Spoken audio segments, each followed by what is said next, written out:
படித்து வருகிறேன். என் பள்ளியின் பெயர் ராம்சன்ஸ் மல்லையன் மற்றும் தொடக்கப்பள்ளி நத்தம். பாட்டுக்கொரு புலவன் பாரதியை பற்றி எனக்கு தெரிந்த கருத்துக்களை பகிர்ந்து கொள்ள வந்துள்ளேன்.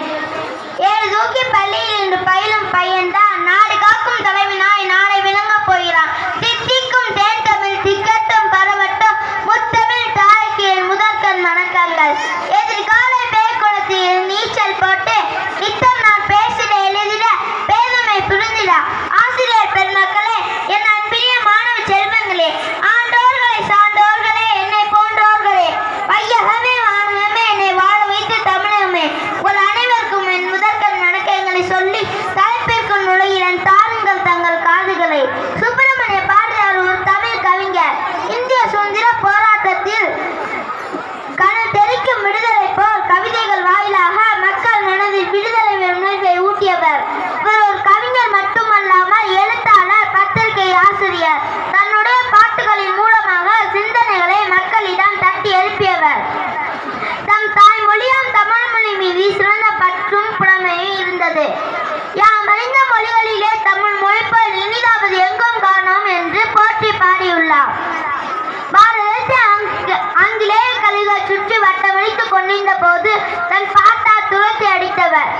பாரதியார் திருநெல்வேலி மாவட்டத்தில் உள்ள எட்டயபுரத்தில் 1882ஆம் ஆண்டு டிசம்பர் மாதம் 11ஆம் நாள் சின்னசாமி ஐயனுக்கும் லட்சுமி அம்மாளுக்கும் மகனாக பிறந்தார். இவரது பெற்றோர் இட்ட பெயர் சுப்பிரமணியன். சிறு வயதிலேயே தாய் இழந்துவிட தந்தை காட்டிய வழியில் நடந்தார். சிறு வயதிலேயே தமிழ் மொழி மீது சிறந்த பற்றும் புலமையும் இருந்தது.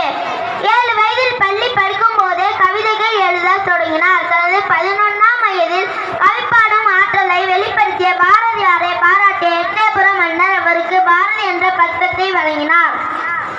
அன்று முதல் அவர் சுப்பிரமணிய பாரதியார் என்று அழைக்கப்பட்டார். 1897ஆம் ஆண்டு ஜூன் மாதம் 15ஆம் தேதி அவரது வாழ்நாளில் மறக்க முடியாத நாளாக மாறியது. தனது 15 வயதில் 7 வயது சிறுமி செல்லம்மாளோடு பாலியல் திருமணம் நடந்தது. இனி இது மாதிரியான தவறுகள் நடக்கவே கூடாது என்று அப்போதே கட்டிவிட்டார். அவரது கவிதைகள் மூலம் பாலியல் திருமணத்திற்கு எதிராக நின்றார். அவரது 16 வயதில் தந்தையை இழந்துவிட வறுமையில் வாழினார். கஷ்டப்பட்டு காசிக்கு சென்றார். அலகாபாத் பல்கலைக்கழகத்தில் சமஸ்கிருதம், இந்த மொழி கற்றறிந்தார்.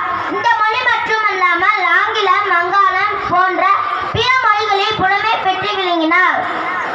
இத்தனை மொழிகளில் புலமை பெற்றதால் தான் யாமறிந்த மொழிகளிலே தமிழ் மொழி போல் இனிதாவது எங்கும் காணோம் என்று தெளிவாக பாரதியார் கூறியுள்ளார். இந்திய சுதந்திர போராட்டத்தில் தீவிரமாக ஈடுபட தொடங்கினார். அவரது பாடல்கள் காட்டு தீ போன்று பரவி மக்கள் மனதில் வீடு கொள்ள செய்தது. கத்தியின்றி ரத்தமின்றி யுத்தம் என்று வருகிறது, சத்தியத்தை நித்தியத்தை நம்மும் யார் சேருவேன் என்று நெருப்புகளால் கொந்தளித்த பாரதியார்.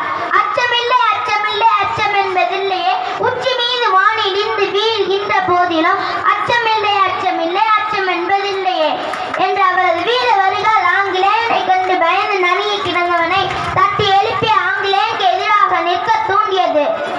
பாரதியார் கண்ணன் பாட்டு, குயில் பாட்டு, பாஞ்சாலி சபதம் போன்ற நூல்களை எழுதியுள்ளார். பட்டங்கள் ஆள்வதும் சட்டங்கள் செய்வதும் பாரின் பெண்கள் நடத்தம் ஒன்றோ என்று பெண் உரிமைக்காக பாடியுள்ளார்.